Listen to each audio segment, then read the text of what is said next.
The NFL admitted a critical mistake that went against the Baltimore Ravens in their divisional round loss to the Bills. We talk about that. Marlon Humphrey clowning the Bills for their AFC Championship loss to the Chiefs, and so much more coming up next here on Locked On Ravens.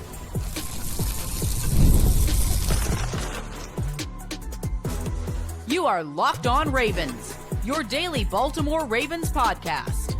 Part of the Locked On Podcast Network, your team every day. Welcome into another edition of Locked On Ravens, your daily Baltimore Ravens podcast. I'm your host, Kevin Oestreicher of Ravens Wire, here with you on the Locked On Podcast Network, your team every day. Thank you so much for being here and making Locked On Ravens both a part of your day and your first listen each and every single day. Free and available for you, all podcasting platforms, including in video form on YouTube, where you can like and subscribe to the channel, and also in audio form where you can follow along and subscribe over there. We're a 5-day week Ravens podcast daily. So Monday through Friday, we have episodes each and every single day. Plus, on the weekends, sometimes we have bonus episodes to go live after every single Ravens game and every single piece of Ravens big news. So if you want that daily Ravens coverage, keep it locked in here with us over here on Locked On Ravens. Today's episode of Locked On Ravens is brought to you by FanDuel. Super Bowl 59 is here, and there's no better way to make every play more exciting than with FanDuel Sportsbook. New customers can bet just $5, and if you win, you'll score $200 in bonus bets. Download the app or head to FanDuel.com to get started. Well, we do know who the Super Bowl matchup is, and not necessarily shocking once we found out who the four teams representing the AFC and NFC would be in the championship weekend.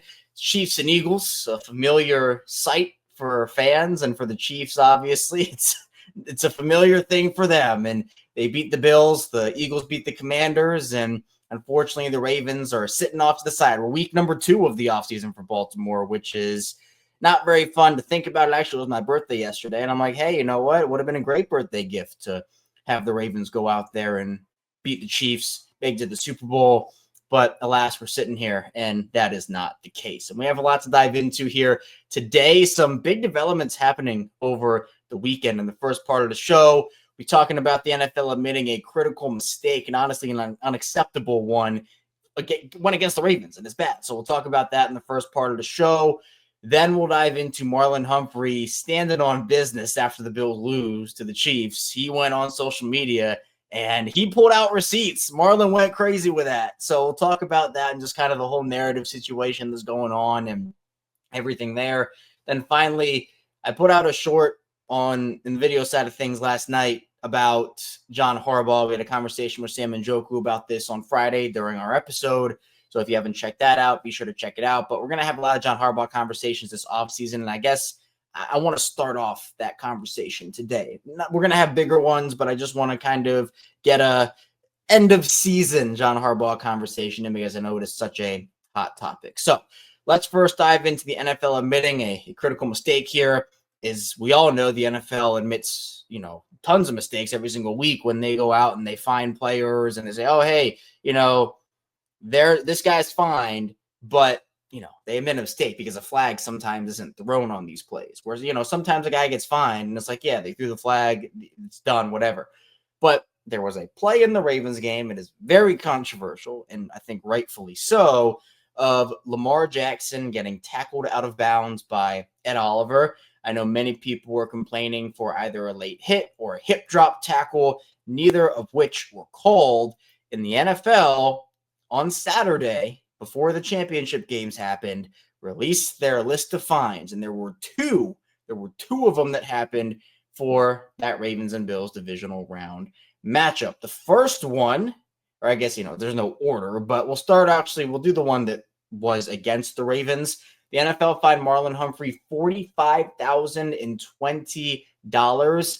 He was fined for unnecessary roughness for the use of his helmet in the final minute of the first half. It was that 2nd and 6 play where Josh Allen ran for 4 yards deep into Ravens territory. Marlon led with his helmet, fined $45,020 for that. But the big one that I'm talking about here is Ed Oliver was fined $16,883 for unnecessary roughness for what the NFL deemed a hip drop tackle when tackling Lamar on that play that went out of bounds. Now, hip drop obviously was a huge thing. It was a huge conversation last offseason about it. The NFL made changes to implement a rule where obviously it's penalized and it's a very serious deal. we barely saw it called all year. And, for an NFL league that wants to prioritize player safety, goes out of their way to prioritize their player safety and implements all these rules, we rarely see it implemented in a lot of different areas. And that is the frustrating part here. Now, we do want to put out for context, the Ravens did score a field goal on this drive. So it wasn't like this non-call on the penalty completely derailed Baltimore's drive. Lamar picked up 11 yards on the play. It was a first down.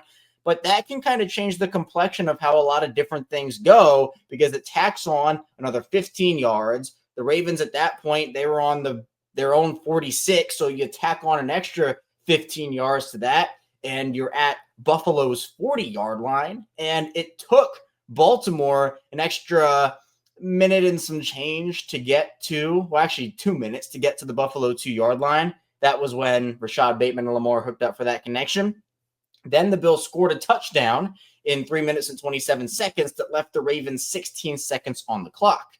So those 2 minutes, and again, I don't love playing the hypothetical what if game with one particular play, because there's a domino effect. We can't just say, the Ravens would have had 2 minutes and 16 seconds instead of 16 seconds. But it would have changed. Maybe the Ravens would have had more time after Buffalo scored that touchdown to, instead of having to kneel the clock out, to maybe, hey, get a couple of plays in, maybe get a touchdown drive before the half or a field goal before the half to make that 21-17 or 21-13. Who knows? So that's not really what is the big thing here to me.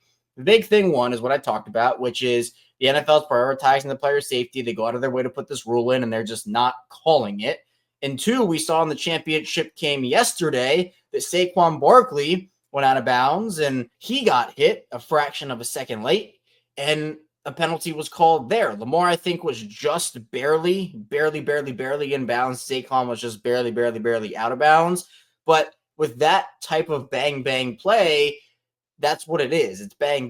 So the officials, it's like Saquon gets that call and Lamar doesn't. That's nothing against Saquon, right? It's absolutely nothing against Saquon. But why is Saquon getting protected more than Lamar in these situations? Lamar notoriously has not had a ton of roughing the passer calls over the course of his career, especially recently. He's only had 4 roughing the passer calls in the past 3 years, which is the same amount that he had in 2021. He's had 15 total for his career, I believe. And, it's not the worst mark in the league in terms of, penalties per game there or whatever, but still, he doesn't get a lot of these calls. And there are a lot of different reasons we can dive into for that. But the thing is, it just feels like the NFL needs to hold their referees more accountable here. And this is not just a Ravens issue. This is a league-wide issue where what does this do for the Ravens? What does this do for Ravens fans? The NFL coming out and say, oops, look at us. We made another mistake. Sorry. Who cares? What does that do for anybody? That's the thing for me. It's you come out and say, yeah, we made this mistake. Could have had an impact on the game. We didn't throw the flag, but, upon further review, it actually was. I mean, yeah, great. Could have helped the Ravens a week ago. That would have been nice if you had actually thrown the flag. Now, I know we're going to get more replay assist stuff, particularly with quarterbacks going down, it feels like, and I think that system is evolving. It needs to hurry up and get here faster, because we saw even egregious penalties, not just Ravens-wise, but throughout the league. This is not an issue that just the Ravens are dealing with. But everybody could see it clear as day. Even the announcer team, Jim Nantz and Tony Romo. Tony Romo, who was going for the Bills all game, he was like, I think that's late. So it just, to me, feels like the NFL is trying to throw everybody a bone and be like, yeah, here, we admit our mistake. Sorry doesn't do anything. Announcing it doesn't do anything. It's like the NBA. They have a 2-minute report. So any call or non-call that happens within the final 2 minutes of the game, there's a report on it that comes out. I believe it's the next day. I'm pretty sure it's the next day. It comes out the next day, and they'll say correct call, correct non-call, incorrect call, and they'll come out, and it's the same thing there. It's who cares? You didn't call it when it mattered. These referees need to be held to higher standards. I get that, look, these are not full-time refs, and I believe the NFL should make it a full-time thing. I think they have the resources to do it, and I've been saying that for years, not necessarily here on this show, but that's been a thought process of mine. Because if you want to have the best for your league, don't make it like a thing where the refs can't go out there and do their thing. Now, if you're a ref, that's not an excuse. You got to go out there, do your job to the best of their ability, and it's a hard job. But these are livelihoods that you're playing with these players here, right? If you make a bad call or a bad no call and it impacts that player directly, that could end their career. That could take them on a different trajectory, right? With wins or losses in big games, playoff games, whatever it may be. It could affect their next contract. And so, finding the players for the referee's mistake. And look, if it was a penalty, it was a penalty. For example, Marlon led with his helmet. That's a penalty. It wasn't called, should have been called. Not like it only goes up against the Ravens, right? It's not these things just the Ravens are the only team that has to deal with this, because it's not. But we just see it happen far too often. And it feels like we only hear about, I feel like if we heard about, because there actually is a very harsh NFL referee grading system that impacts referee standing within the league, their ability to be assigned to bigger games, for example, the playoffs or the Super Bowl. There's a big grading process that goes on with that. I think that something like that should be made public. Something has to, because it just feels like the referees are shielded from that criticism, but players have to deal with it. And I'm not saying that the NFL referees don't get privately, criticized or whatever, but the NFL and their players have to deal with that criticism every day publicly. Their info's all out there for everybody to see. The fines are announced to the world, right? Why can't we get something where it's okay, here's how this ref did? That's something that I think would make it doesn't make it better. You got to make the calls on the field. That's priority number 1, 2, 3, and 4. But it's just frustrating. Again, the Ravens did score on the drive. They got a field goal out of it. They stalled in the red zone, and obviously that wasn't the referee's fault. That was a play calling issue, in my opinion. But still, we have seen plays like that late in games that have impacted the Ravens and other teams, where it's a reason why a team wins or loses. And they come out the next week and say, oh, hey, here, by the way, this player was fined for something and we didn't actually call it, but it happened. So here's the fine. If you don't call it, don't fine the player. How about that? The player can get away with it on the field. Replay, you're going to award the Ravens 3 points and award the Bills 3 points for the missed calls. The NFL, and honestly quite a few other sports leagues, have a referee problem, and it absolutely has to get fixed. We're coming up with the second part of the show. Marlon Humphrey, he clowned the Bills after a loss to the Chiefs in the AFC Championship game. We'll talk about what he said and so much more coming up next on Locked On Ravens. First, the show is brought to you by LinkedIn. As a small business owner, your work doesn't end when the clock hits 5. Your business is always on your mind, which means when it's time to hire, you need a partner that works just as hard as you do. That's where LinkedIn Jobs comes in. When you clock out, LinkedIn clocks in. LinkedIn makes it easy to post your job for free, share it with your network, and get qualified candidates all in one place. Post your job. LinkedIn's new feature can help you write job descriptions and then quickly get your job in front of the right people with deep candidate insights. And here's a pro tip. Add the hashtag hiring frame to your profile picture to double your reach to qualified candidates. No wonder 72% of small businesses say LinkedIn helps them find high quality hires. Post your job for free at linkedin.com/LockedOnNFL. That's linkedin.com/LockedOnNFL to post your job for free. Terms and conditions apply. We're back with our second segment, Locked On Ravens. Kevin Oestreicher here with you on this Monday. Appreciate everybody for being here today again and making us your first listen each and every day here on Locked On Ravens. It truly does mean the world. We had a great year here on Locked On Ravens. The video side of things, we hit 10,000, actually 11,000 subscribers, and multiple big milestones. And then the audio side also, many, many, many big milestones over there as that community continues to grow as well. We've built amazing communities here, whether it be video, audio, social media, subtext. So it's been amazing, and we're continuing that journey all throughout the offseason. Again, we're 5 days a week, regardless. Doesn't matter, it's offseason. We're coming with you every single day with an episode on the Baltimore Ravens on the weekdays. And then again, bonus episodes on the weekends where there's content to talk about. But let's dive into Marlon Humphrey, because Marlon, I'm giving Marlon a round of applause here because he stood on business after the Bills lost to the Chiefs. Now, for those who don't know, an anonymous Bills player, there was a quote that went pretty viral after the Bills beat the Ravens in the divisional round. And essentially that quote was, per Albert Breer, now those 9 Pro Bowlers can go to the Pro Bowl. And that was an unnamed Bills player after beating the Ravens. Again, one, if you're going to say it, put your name on it. Don't be scared about it. Like, don't be scared. Put your name on it. Stand on the business. Like, what are you doing? It makes you look weak when you say that under, not even a name. You're just saying it anonymously. So then the Bills lost, obviously, and that means that, hey, the Bills in there won one Pro Bowler, 2 Pro Bowlers? I think one, yeah. One, was it only Josh that made it? Maybe Deion Dawkins, but whatever. It was Josh and neither Deion Dawkins or no one else. They can go to the Pro Bowl now because they lost to the Chiefs. So Marlon Humphrey, after the Bills lost, said, after the Pro Bowl, maybe we can all go enjoy Cancun, with a nice little heart emoji at the end. This is brutal, savage stuff from Marlon. I am absolutely here for it. You can't talk crazy like that, then not expect to get it dished back in your face. Doesn't matter who it is. And again, that player is probably glad he didn't put his name on. And again, I still think it's a scary thing to do because, Marlon could have said that and said, oh, I'm going to do this anonymously. And then, unnamed Ravens player claps back. No, Marlon stood on business with it. Marlon's a guy that does. Marlon doesn't care.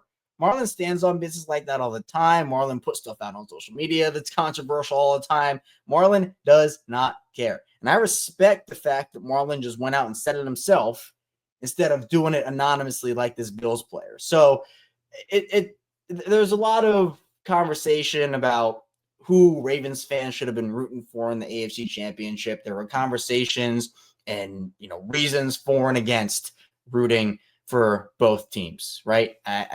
There were arguments to root for the Bills, against the Bills, for the Chiefs, against the Chiefs. I wasn't rooting for anybody. Like, whatever happened. I was prepared to talk about it either way. Like, Chiefs, obviously, someone needs to stop them. Bills, there are a lot of Lamar legacy conversations that I saw on social media and people saying that, oh, well, Josh can't get there before Lamar because this. And to an extent, with the way that sports conversation has gone these days, there is truth to that, where now that Josh still hasn't been to the Super Bowl, again, he's made more AFC championships than Lamar, and that's something. But the only player to beat Patrick Mahomes in the playoffs, at least, in the AFC, is Joe Burrow in the AFC Championship game. And, Joe and Bengals fans, I guess they have that. But, Josh hasn't done it. Lamar hasn't done it. Nobody's done it but Joe Burrow that one time. So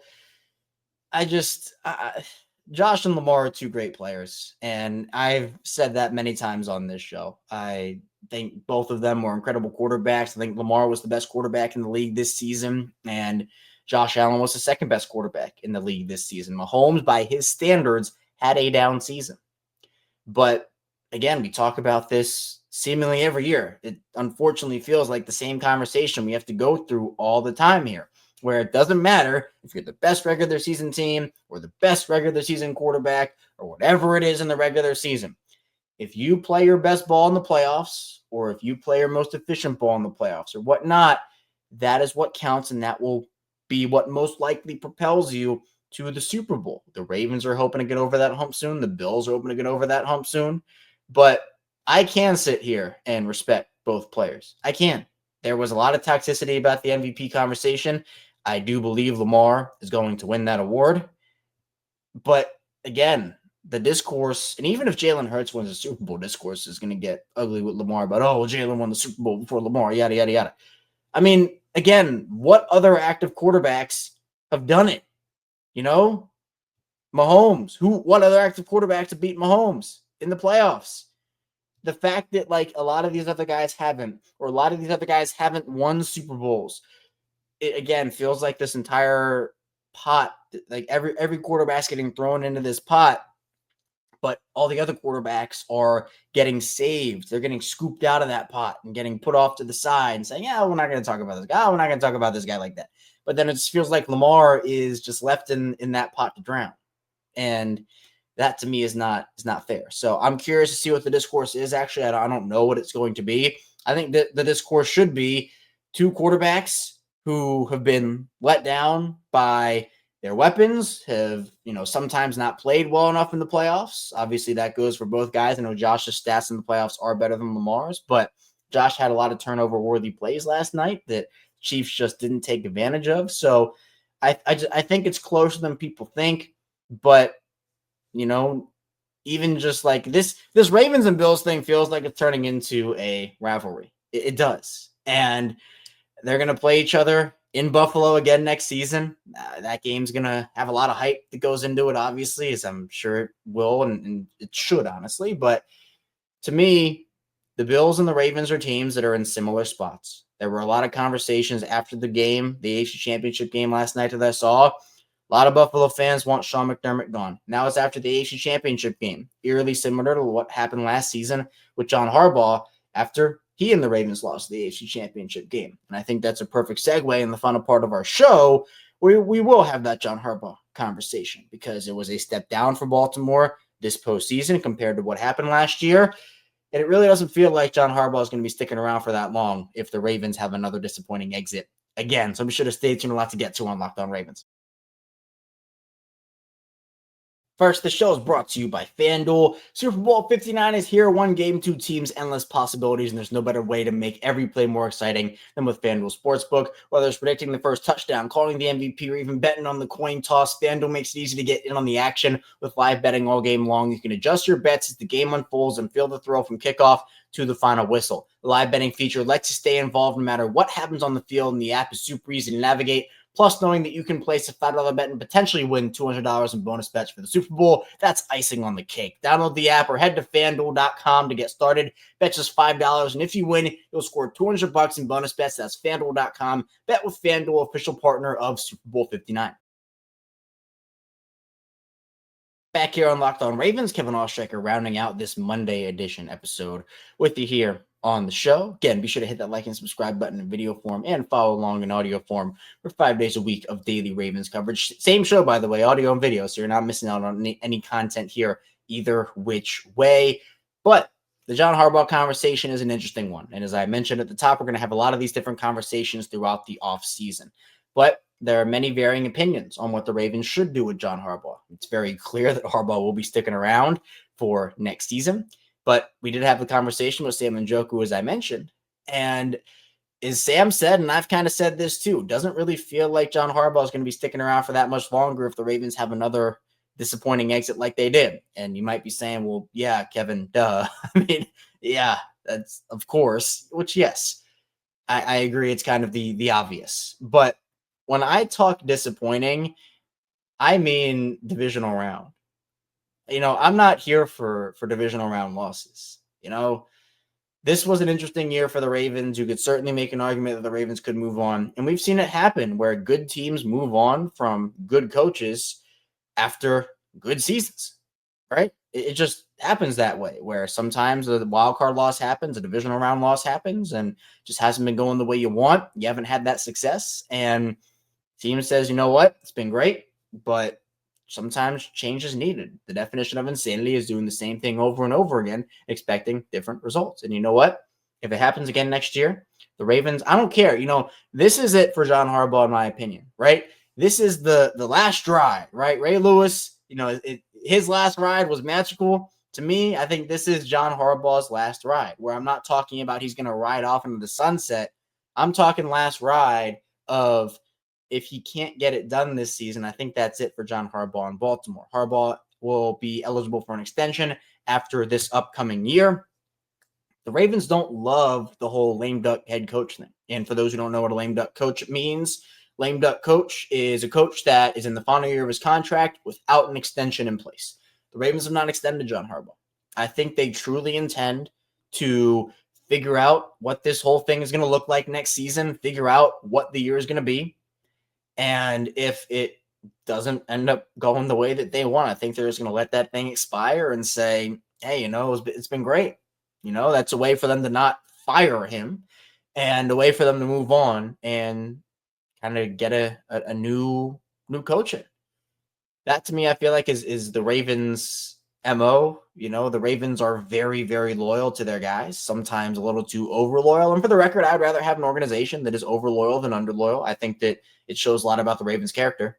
I certainly think that they're one of the top-notch organizations in the league, and they've gotten there for multiple different reasons, including the fact that they do show loyalty, because a lot of organizations don't do that, and that does give them bad reps around the league. Being over loyal to a guy, though, can also be harmful. And look, whether you want John Harbaugh gone or don't want John Harbaugh gone, I know there are two different schools of thought. I will say this. I've said it a billion times on this show. I do think John Harbaugh is a good coach, but sometimes things just run their course. And if they can't get over the hump here, it all does fall back on the coach, whether it's Harbaugh's fault or not. Harbaugh has faults. We've identified those on this show multiple times. A lot of coaches have faults. We've talked about those even for opposing coaches.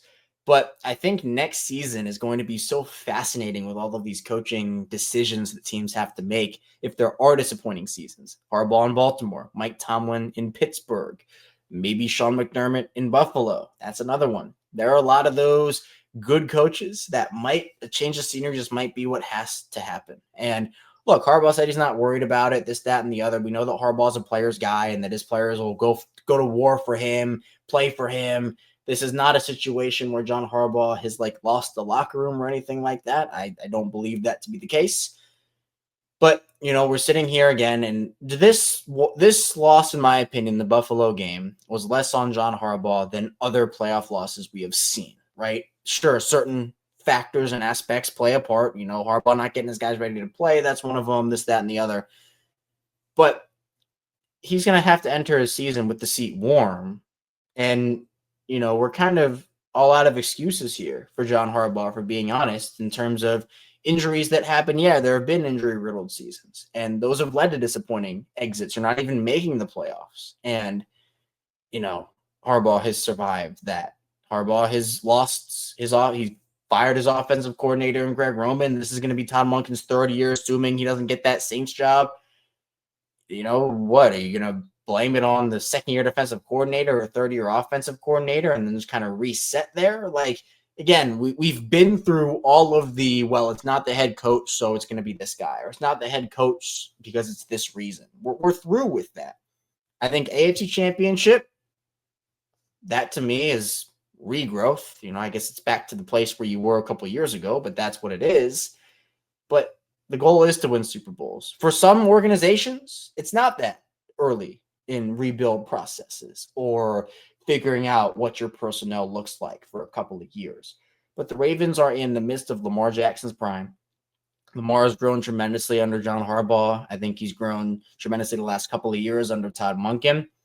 I think a lot of fans are very upset about the fact that Mike Macdonald left the building, and it was very clear that he was going to, and it felt like that Macdonald was the absolute perfect replacement for John Harbaugh. Look, I'm not even sure that Harbaugh leaves the organization per se. Maybe he gets more of a front office role and transitions into that, and they go and bring in a coach. That could certainly be what happens after next season. But I'm talking about as head coach of the Baltimore Ravens. John Harbaugh, in my opinion, his seat will be warm coming into the year, and it will stay that way throughout. And that includes if they have a great regular season, because I put this take out on social media, got a little more heat than I thought I would for it, but I don't think people understood it fully. Regular season is great, and it means something. It does. But in terms of the Ravens, nobody's going to care. The Ravens should have the best regular season in history, and it's fun to celebrate those wins, and it's fun celebrating that dominance, but the goal is a Super Bowl. And again, we don't talk about the Ravens last year in that team. Why? Because they lost in a heartbreaking fashion in the playoffs. We're probably not going to talk about this Ravens team a lot either. Why?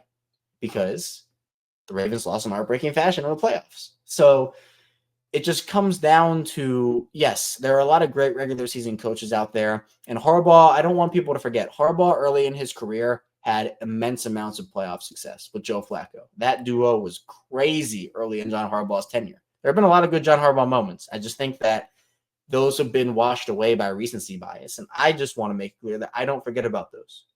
But we can't live 10 years in the past or even 5 years in the past, right? We have to live in the now. This is a what have you known from me now lately league. And obviously Lamar's playoff record is 3-5. That is very well documented and well put out there by a lot of people. And I don't think he deserves that much of a. I don't think it's as big of a deal as people make it out to be, but it certainly is a deal. I'll tell you that. It's just a matter of, is John Harbaugh the right long-term guy? There are not a lot of coaches that survive as long as John Harbaugh has. I think that's a testament to how Harbaugh has grown as a coach and all the successes that he's had. You know, he is a Super Bowl winning coach, right? That's a big deal. But it's just a matter of, you know, the game changing and everything else around you changing. Sometimes change is what has to happen. So this is a massive year for John Harbaugh coming up, but we are still many, many months away from it. So we'll have a lot of John Harbaugh conversations throughout the offseason. Very curious to see how that evolves throughout the course of the offseason. Of course, we'll be breaking it all down here on Locked On Ravens. So that's all I have for you here today on Locked On Ravens. Thank you so much again for tuning into the show again. Be sure to hit that like and subscribe button in video form and follow along in audio form as well. Coming up tomorrow, back here with more Ravens content and coverage for you. So be sure to stay tuned for that. And I'll see you right back here tomorrow on Locked On Ravens.